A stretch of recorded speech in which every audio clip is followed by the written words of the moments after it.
Hey everybody, it's MegaNin10dude, and I watched the remake of It just in time for Halloween, and I thought it was pretty dang awesome. Since it's Halloween, it's a scary movie. I hope you realize that it's a scary movie. The casting was pretty stellar, the acting was very well done.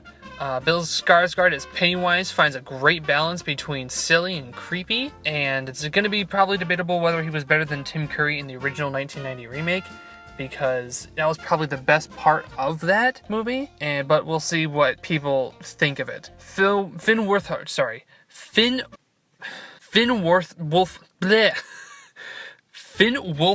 from Stranger Things was in this, and he did really awesome, and Jaden Lieberher, I hope I pronounced the name right, Jaden Lieberher from St. Vincent was also in this, and they were also really fun to watch. Props to all the kids in this movie. They were all really great. They all acted very well, and the movie also took a lot of time to flesh out each character, which added a lot of heart and nostalgia, and it made the kids feel more like kids, and it just made the movie feel more than just a horror movie. I also liked that the movie didn't hold back on the violence towards the kids, because that was something that I was really hoping that didn't happen. It was, and I know it's kind of a dumb thing to say, and it's kind of makes me kind of a bad person to say that, but it's something that I really thought was great to see, because a lot of people are like, children are precious, shield the children from it, but I mean, this is a time where, you know, kids were getting into fights, kids were, you know, beating each other up. Kids were pretty rebellious back then. Akira is a great example of what I'm trying to talk about, albeit a very exaggerated one, but it's still kind of what I'm trying to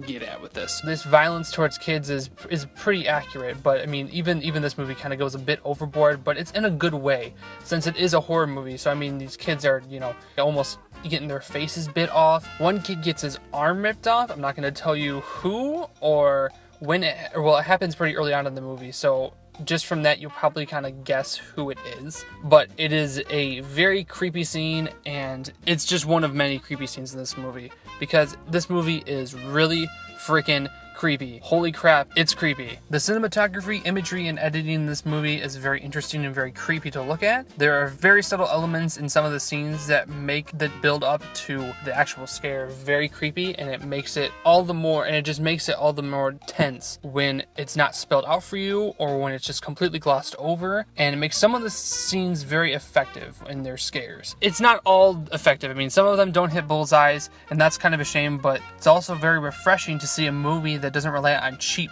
jump scares or fake jump scares. It's a very big pet peeve of mine that I'm glad is kind of leaving the movies as of lately, and it makes me happy to see that happen, because I really hate that. Cheap jump scares is just a stupid way of getting across scares, and it's not scary. It's just kind of cheap and stupid, and I hated it. I thought this was probably the only movie since Harry Potter and the Deathly Hallows that was wise enough to make it a two-parter and actually have meaning behind it. That wasn't, you know, we want more money. Meaning behind it was definitely more of an artistic decision rather than a corporate decision, and I love that. If Andy Muschietti, I don't know how to pronounce his name, I'm just gonna say Andy, if he comes back to direct the second part, I'm going to be pretty happy, and I'm going to totally be on board for it, because he seems to know what he was doing with this. He seems to really kind of get the source material. I've never read the book, so I don't really know.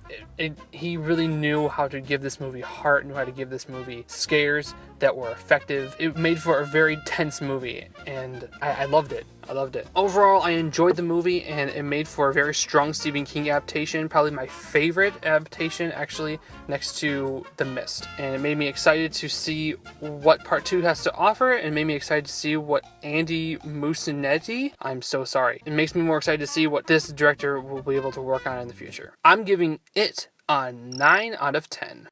Thank you all so much for watching this review of It. My name is MegaNin10dude, and I really hope you enjoyed this review. If you like what you see here and you want to see more, please hit that subscribe button. It's very much appreciated, and I hope you guys have a happy Halloween. I'll see you guys in the next video. See ya.